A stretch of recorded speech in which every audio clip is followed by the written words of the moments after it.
Vocês querem que eu fale boa noite, povo de Deus? Então, boa noite, povo de Deus. Vocês são muito bem-vindos à nossa semana de oração, cujo título é Indispensável. Provavelmente alguns estejam estranhando muito, porque o pastor Fernando Iglesias mudou demais, né? Na verdade, tanto ele quanto eu, nós já sabíamos há bastante tempo que ele não poderia estar aqui hoje. Mas ele resolveu não falar. E como ele é o chefe da igreja nessa semana, como ele resolveu não falar, eu também fiquei quieto. Eu espero que vocês não fiquem aborrecidos. Espero que Deus tenha uma bênção grande para cada um de nós. Amanhã ele está de volta com um programa fantástico. Ele esboçou o programa para a gente aí. Vai ser uma bênção muito grande para a nossa igreja. Boa noite a todos, são todos bem-vindos. Os que nos acompanham pela internet igualmente são muito bem-vindos. É um prazer sempre grande ter vocês aqui com a gente. E olha, só para vocês saberem, é domingo, é final de semana de feriado prolongado e a igreja está lotada. Deus seja louvado. Vitor, obrigado, porque você já fez uma parte da minha introdução, pedindo para o povo mostrar a Bíblia, né? Então, já mostraram, está a Bíblia aí. Queria agradecer também o Pizerri, música bonita, o Juninho no piano, pastor Mateus, e você que veio aqui. Pegue a sua Bíblia agora. Eu quero que você encontre aí o Evangelho segundo Lucas. Encontre o capítulo 10. Vou fazer umas poucas colocações antes de nós lermos o texto bíblico. É quase impossível viver sem dinheiro, certo ou errado? Certo, quase impossível. Para ter dinheiro, a gente tem que trabalhar. Então, trabalhar é uma coisa boa, para você poder ganhar dinheiro para sustentar a sua família, certo? Tudo certo, pastor Pedro?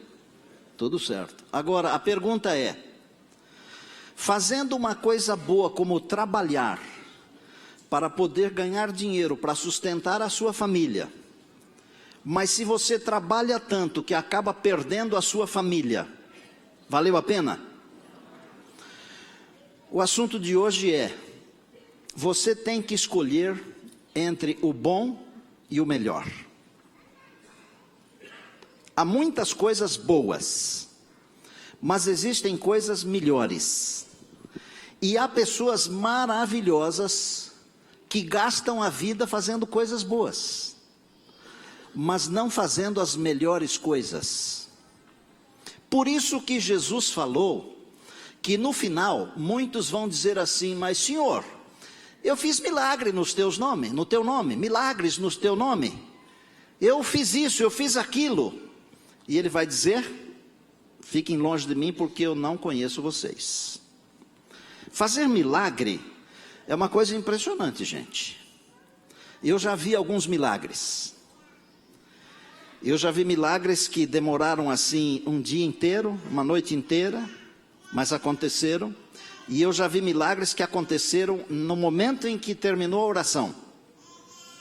É maravilhoso quando Deus realiza um milagre. Mas nem mesmo realizar milagre é a coisa mais importante. Vamos a Lucas 10, comigo por favor. Eu começo a leitura no verso de número 38. Esse episódio se deu a mais ou menos 3 quilômetros de distância da cidade de Jerusalém. Para vocês terem uma ideia, se vocês estiverem olhando para o norte, eu estou de costa para facilitar a visão de vocês, se vocês estiverem olhando para o norte, eu não estou dizendo que o norte está lá, mas a sua visão está para cá. Então, o sol estaria nascendo à sua direita, que é onde fica o Monte das Oliveiras. Aqui onde você está é o centro da cidade de Jerusalém, ali está o Monte das Oliveiras. Na encosta de lá do monte estava a cidade onde aconteceu esse episódio aqui. Verso 38 diz assim, é Betânia a cidade.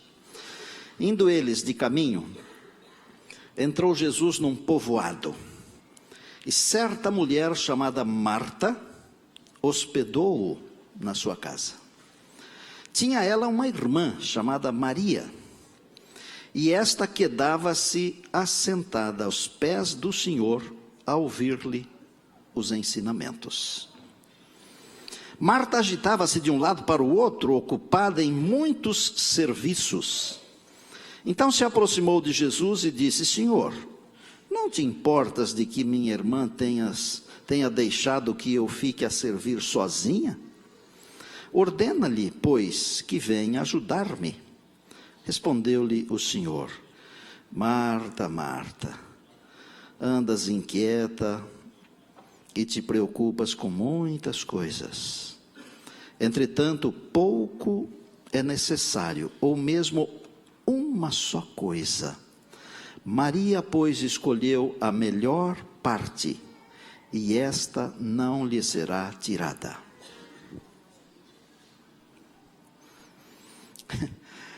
Interessante que Lucas, ele não fala do irmão das meninas, né? Ele não fala nada de Lázaro. Nenhuma palavra nesse pedacinho aí. Mas Lázaro era amicíssimo de Jesus, assim como Marta e Maria, suas irmãs.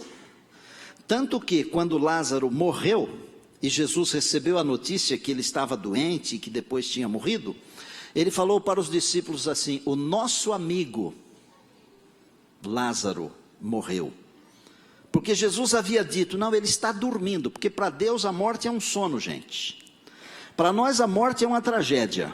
Eu falo a verdade, porque eu tenho medo de morrer.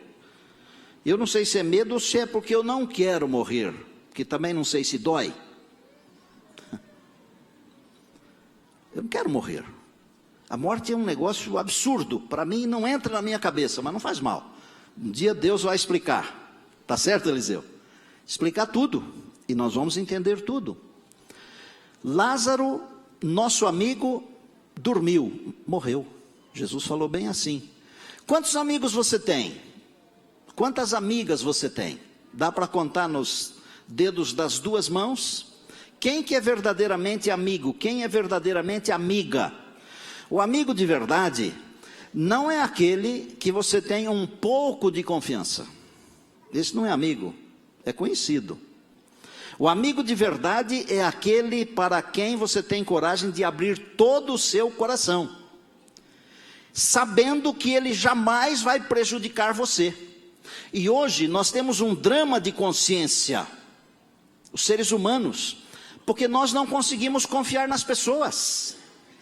É porque também as pessoas, elas não são confiáveis.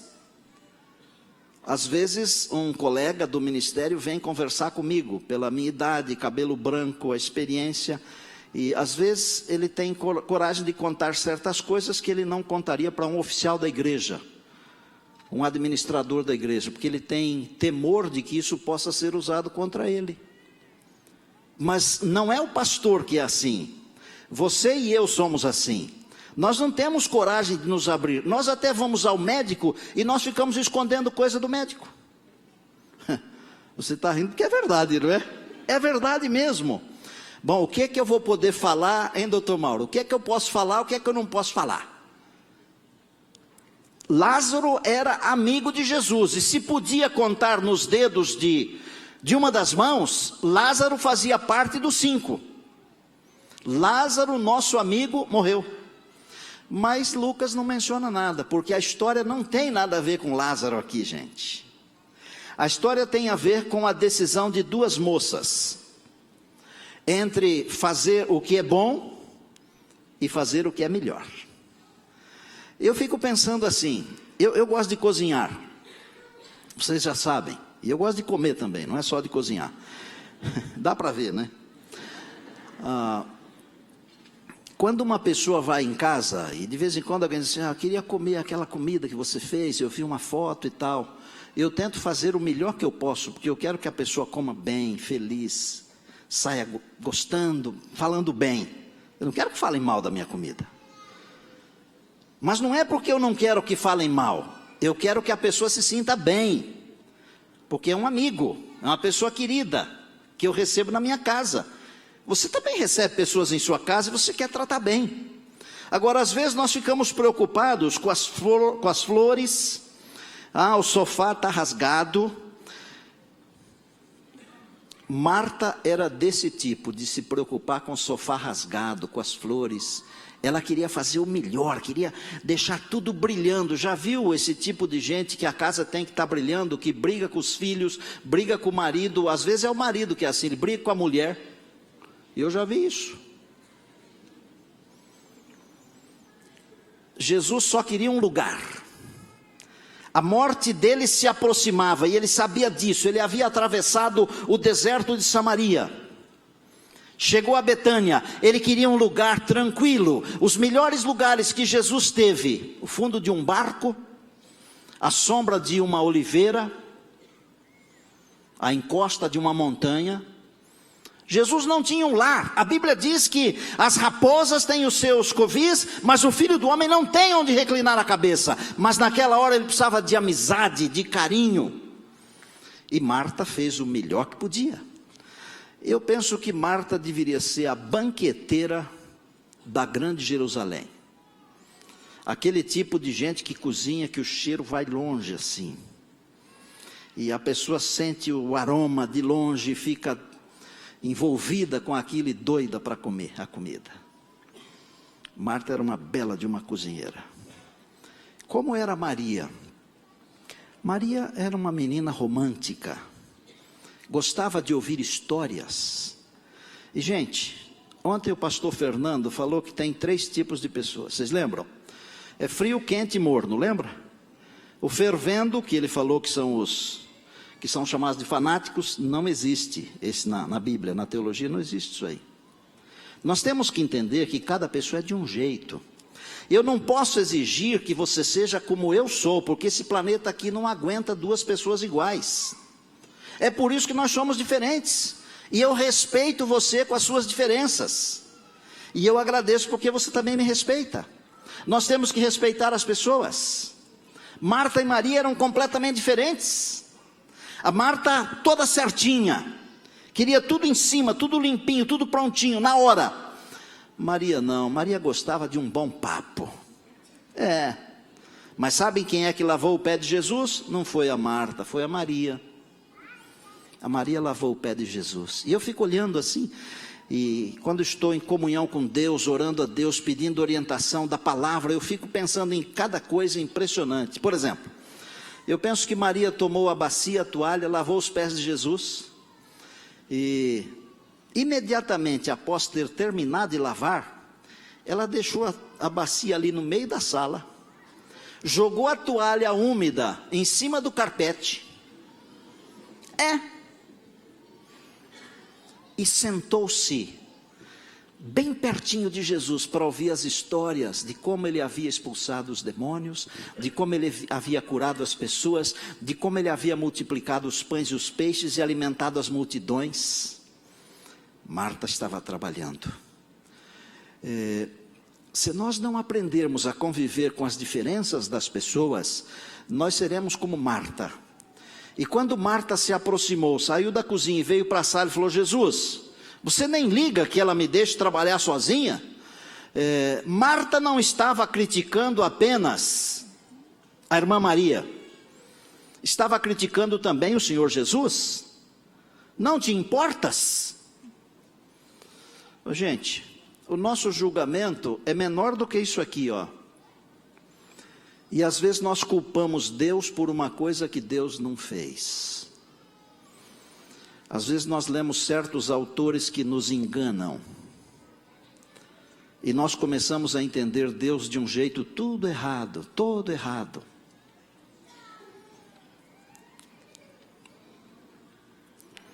Jesus olhou para Marta e disse: Marta, Marta, você está preocupada com muitas coisas, mas uma só é importante. Maria escolheu a melhor, e essa melhor não será tirada dela jamais. E vou falar uma coisa para você aqui, que você vai achar demais isso aqui. Pode tuitar se quiser. Isso que Jesus, pode mesmo, porque nós temos rede aqui dentro, para você usar, para mandar para um amigo. Isso que Jesus fez, que falou, isso foi uma profecia. Você nunca ouviu isso, mas pode crer que é verdade isso. esta parte que a Maria escolheu de ficar perto de Jesus, esta parte não lhe será tirada, nem nesta vida, nem na vida futura. Ela sempre ficará perto de Jesus, porque todos aqueles que escolhem a melhor parte, que é ficar perto do Senhor, vão ficar perto dele por toda a eternidade.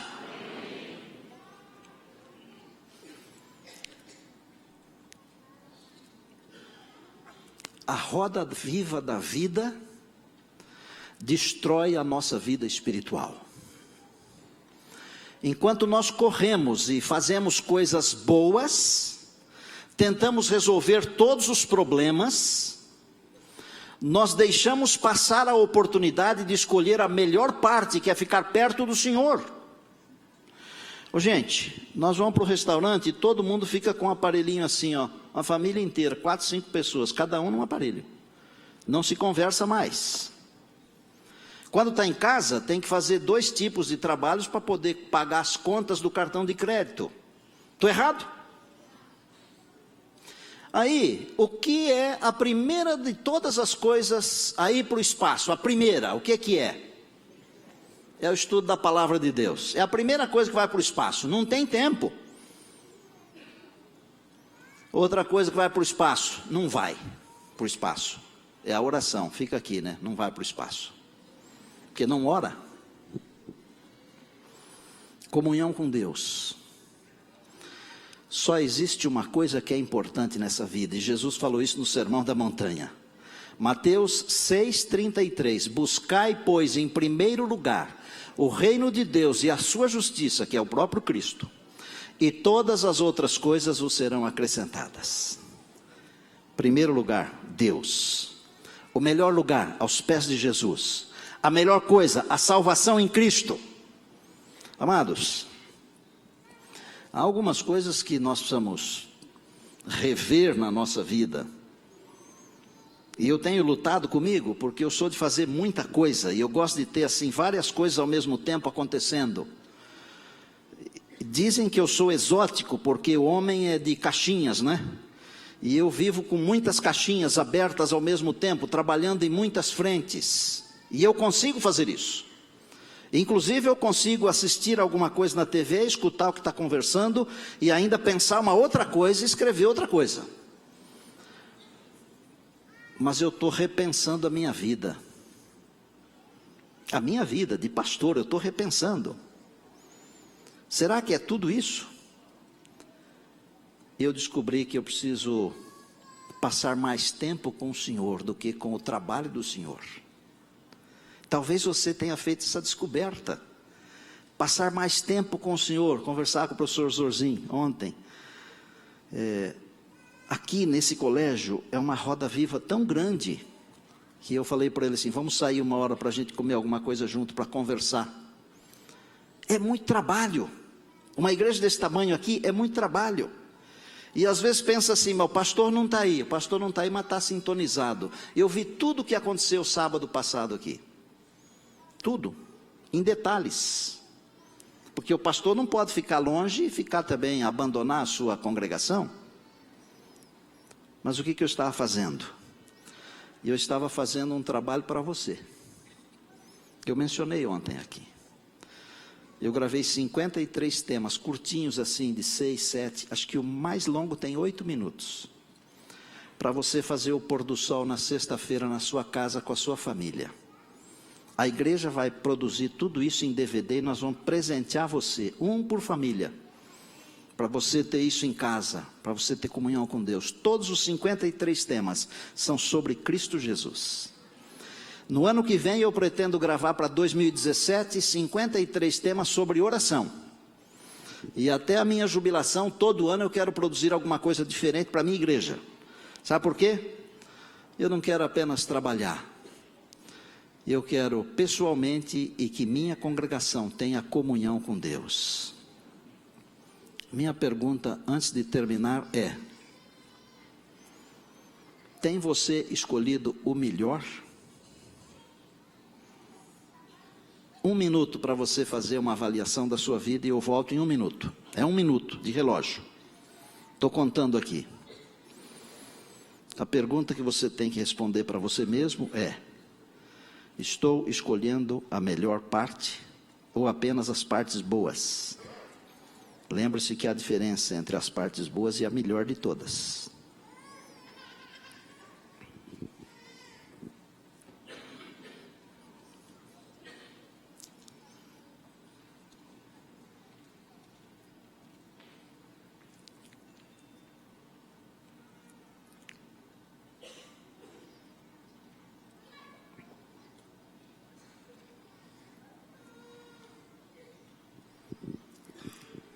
Ok?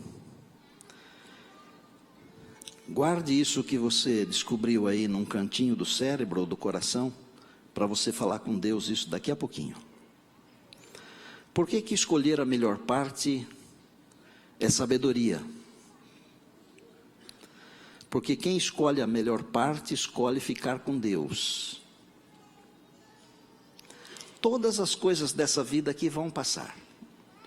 Você acha que eu nunca tive sonhos de ter coisas assim? Claro que eu tive, eu sou igualzinho a você.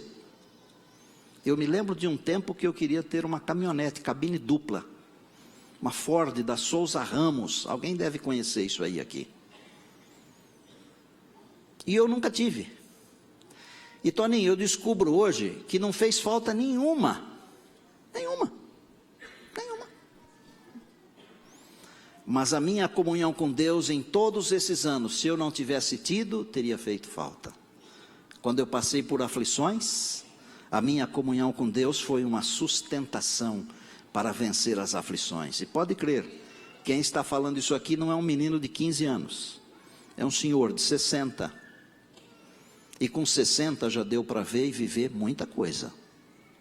Muita coisa. Eu vou terminar contando uma coisa que aconteceu na minha casa.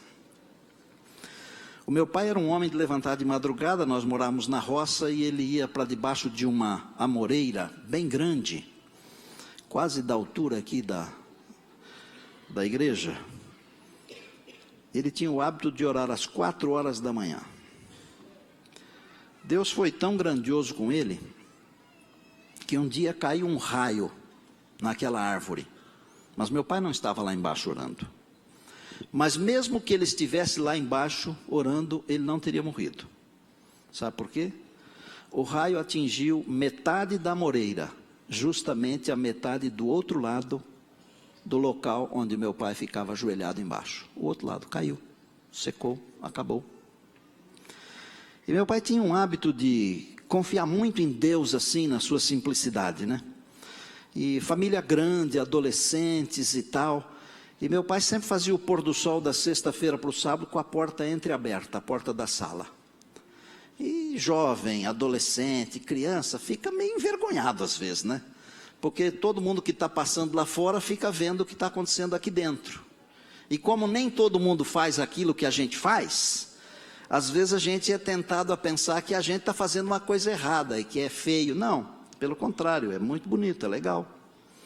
E o tempo passou e aquela porta sempre entreaberta na hora do pôr do sol. E um dia, depois de muitos anos, eu já era formado em teologia, já era pastor. Conversando com meu pai, eu tive coragem de perguntar o porquê daquela porta aberta. No meu tempo de criança, a gente não chamava o pai de você. Nós não chamávamos o pai de você, não chamávamos a mãe de você.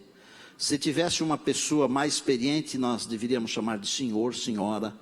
E também os filhos não tinham esta liberdade assim de chegar e conversar com os pais. Não tinham.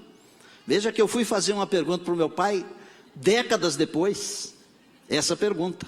Conversei outras tantas coisas, mas essa eu nunca tive coragem de perguntar, que dava a impressão que era uma coisa de segredo dele.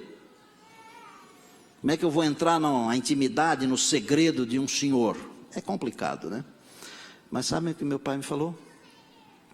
Ele disse que logo que ele se converteu ao cristianismo na igreja adventista do 7º dia, maestro Silmar, ele estava fazendo o pôr do sol, os primeiros da carreira cristã da vida dele, e na hora em que eles estavam cantando um hino, um anjo entrou pela porta na nossa casa, e a porta estava entreaberta, e ele entendeu que sempre no pôr do sol, na hora de receber o sábado, ele deveria manter aquela porta entreaberta. Ele nos ensinou isso pela experiência. E eu posso afirmar a você, o meu pai escolheu a boa parte. E ele me ensinou a escolher a boa parte. Muitos de vocês me chamam aqui de paizão. Não é assim, pastor Mateus? Todo mundo, paizão, paizão.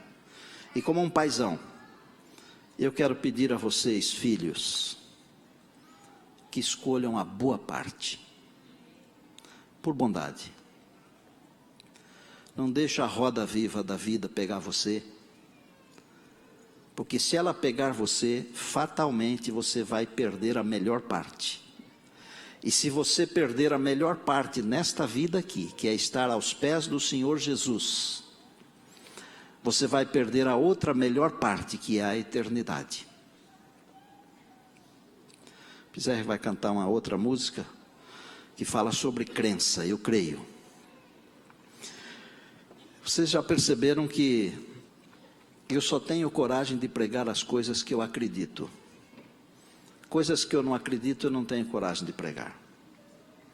E eu só preguei isso aqui hoje porque eu acredito nisso. Ontem, antes do pastor Fernando pregar o primeiro sermão, eu disse, você vai pregar sobre o quê? Aí ele falou, pregar isso. Falei, se eu pregar esse tema aqui, eu não lhe atrapalho? Porque eu tenho uns 4 ou 5 que eu posso pregar. Na verdade, tem uns 10 ou 20 ou 100, sei lá quantos, né? E ele disse, pastor, pelo contrário, você vai me ajudar. Sabe o que é indispensável na vida? É escolher a melhor parte. É escolher ficar perto do Senhor Jesus. Essa é a melhor parte. Enquanto o Pizarro estiver cantando aí, eu quero que você fique em pé para falar para Deus o que você detectou naquela hora que eu dei 1 minuto para você responder para você mesmo se você estava escolhendo a melhor parte. Fale para Deus e diga, Deus, me ajude a escolher a melhor parte. A melhor parte pode ser deixar de assistir um filme, pode ser deixar de assistir uma novela, pode ser deixar de assistir um jogo, pode ser deixar de dar uma volta num outro lugar. Escolher a melhor parte é escolher as coisas de Deus. E você pode escolher as coisas de Deus e continuar vivendo aqui nesse mundo uma vida muito feliz. Porque quem escolhe as coisas de Deus não é tolhido na sua liberdade, pelo contrário, aí sim é que se torna livre para poder escolher. Enquanto Pizarro canta, você fala com Deus. Se levante, ore, depois nós vamos orar juntos.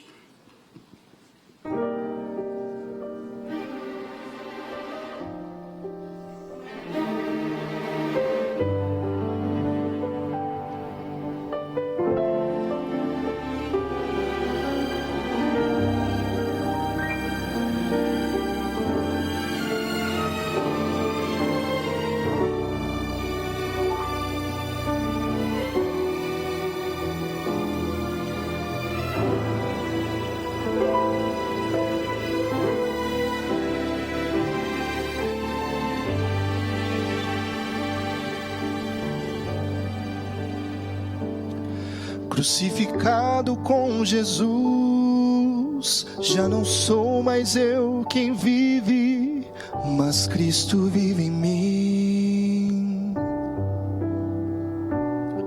Agora vivo pela fé no Filho de Deus que amou e se entregou por mim.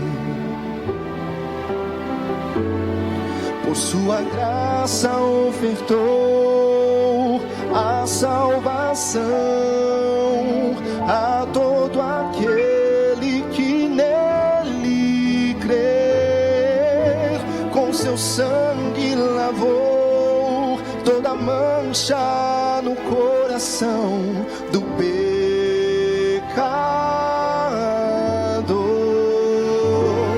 E eu sei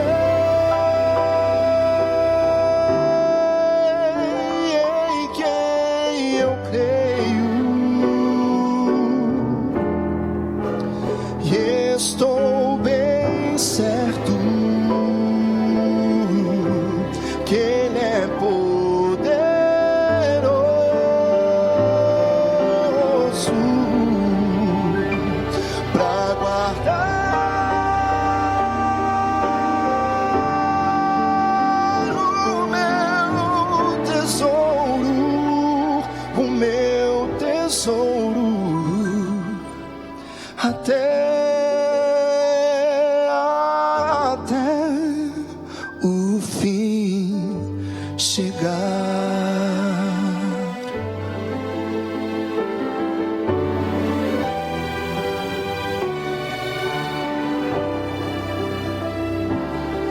e longe esteja de mim gloriar-me, senão na fé do meu Senhor Jesus,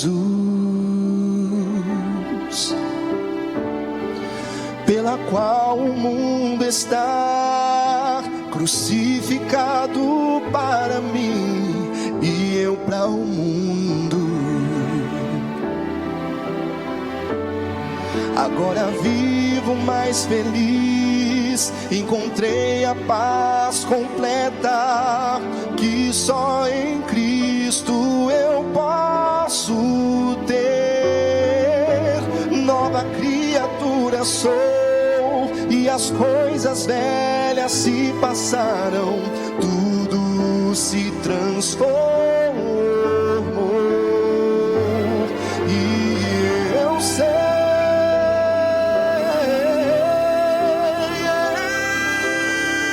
que eu creio, e estou bem certo que Ele é poderoso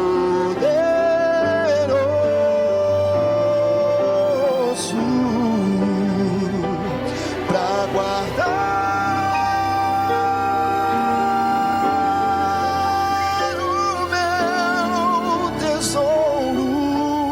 o meu tesouro, até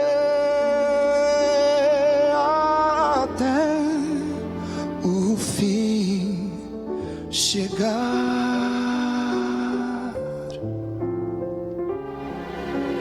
até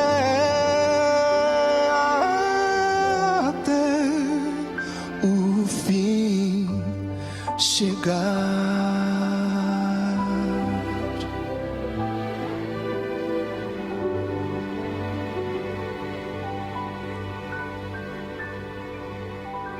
Amém. Obrigado, filho. Em João 17:3 está escrito assim: e a vida eterna é esta, que te conheçam a ti, o único Deus verdadeiro, e a Jesus Cristo a quem enviaste. Escolher a melhor parte é conhecer Deus, é conhecer o Salvador, mas não é conhecer através da leitura de livros, é conhecer através de um relacionamento pessoal, individual, intransferível. Há muitas coisas que nós podemos terceirizar, é uma palavra bem famosa hoje em dia, terceirizar. Mas tem uma que deve haver outras, mas essa uma eu tenho certeza que não pode ser terceirizada. É o meu conhecimento da pessoa de Jesus Cristo. Conheça Jesus, tenha comunhão com Ele. Amanhã a gente se encontra outra vez aqui, o pastor Fernando vai estar aqui amanhã, com a graça de Deus. Pai do céu, obrigado por todos que conseguiram chegar aqui hoje de noite. Obrigado também por centenas de pessoas que nesta hora estão nos acompanhando pela internet. Nós louvamos o Teu nome pelas famílias que estão aqui ou aqui representadas. Senhor, puxa a nossa orelha, segura a nossa mão, permita que em todas as decisões que fizermos, a cada instante, possamos escolher o melhor, que é ficar perto do Senhor. Abençoa a nossa congregação, o nosso povo, nossos convidados, nossas crianças, nossos jovens. Abençoa-nos, Senhor. E vai conosco para casa agora com segurança, com paz. E coloca sobre o nosso coração o selo da Tua aprovação, meu Deus. Enche a nossa vida de alegria espiritual. Eu me entrego e a minha congregação nas Tuas mãos, em nome de Jesus. Amém.